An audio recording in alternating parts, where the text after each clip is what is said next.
Dada Saheb Phalke బయోపిక్లో నటించబోతున్నాడు junior NTR. అయితే ఇప్పటికే మన తెలుగు సినిమా ఇండస్ట్రీలో మన మహానటి సావిత్రి గారు లాంటి కొంతమంది గొప్ప వ్యక్తుల యొక్క జీవిత చరిత్రలు సినిమాగా చిత్రీకరించడం జరిగింది. అండ్ ఇక్కడ ముఖ్యంగా చెప్పుకోవాల్సిన విషయం ఏంటంటే దాదా సాహెబ్ ఫాల్కే. సో ఈయన తెలుగు సినిమా ఇండస్ట్రీ మొత్తానికి కూడా అంటే ఓన్లీ తెలుగు సినిమా ఇండస్ట్రీ కాదు, మన భారతదేశ సినిమా ఇండస్ట్రీ మొత్తానికి కూడా ఒక పితామహుడు అనే విధంగా చెప్పుకోవచ్చు. ఎందుకంటే ఆయన చేసిన సేవలు ఆ విధంగా ఉన్నాయి. ముఖ్యంగా మన భారతదేశం నుంచి మొట్టమొదటి సినిమాని తెరకెక్కించిన వ్యక్తి ఆయన.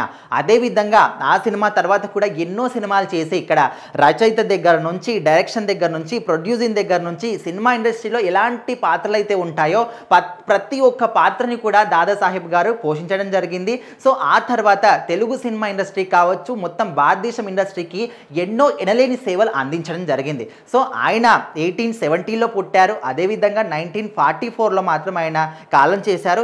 ఈ మధ్య కాలంలో ఆయన జీవించిన జీవితం అంతా కూడా తెలుగు సినిమా ఇండస్ట్రీలో ఉన్న ప్రతి ఒక్కరు కూడా అంకితం చేస్తారు. అదేవిధంగా ప్రతి ఒక్కరు కూడా ఇన్స్పిరేషన్గా తీసుకుంటూ ఉంటారు. ఆయన కాలం చేసిన తర్వాత కొన్ని సంవత్సరాలకి ఇలాంటి ఒక గొప్ప వ్యక్తిని మనం ఖచ్చితంగా మర్చిపోకూడదు, ఏదో ఒకటి ఆయన గుర్తుగా ఎప్పటి కూడా మనం గుర్తు చేసుకుంటూనే ఉండాలి అని చెప్పేసి దాదా సాహెబ్ ఫాల్కే అవార్డ్స్ కూడా ఇవ్వడం జరుగుతుంది. సో అవి కూడా ఖచ్చితంగా ప్రతి ఒక్కరు ఎవ్రీ ఇయర్ కూడా ఆయన్ని తలుచుకుంటూనే ఉంటారు, గుర్తు చేసుకుంటూనే ఉంటారు. సో ఇదంతా కూడా సరిపోదు, ఏదో ఒక గొప్ప గిఫ్ట్ ఇవ్వాల్సిందే అనే విధంగా ఇప్పుడు రాజమౌళి గారి డైరెక్షన్లో జూనియర్ ఎన్టీఆర్ నటించబోతున్నారు.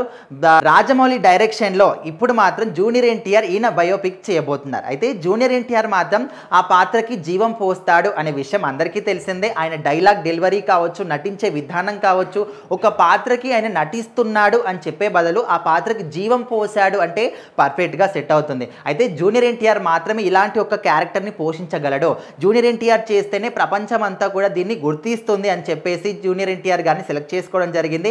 మొత్తానికైతే దాదా సాహెబ్ ఫాల్కే గారి యొక్క బయోపిక్లో మాత్రం జూనియర్ ఎన్టీఆర్ ముఖ్యమైన పాత్ర, ఇక్కడ దాదా సాహెబ్ గారి పాత్ర పోషిస్తున్నాడు.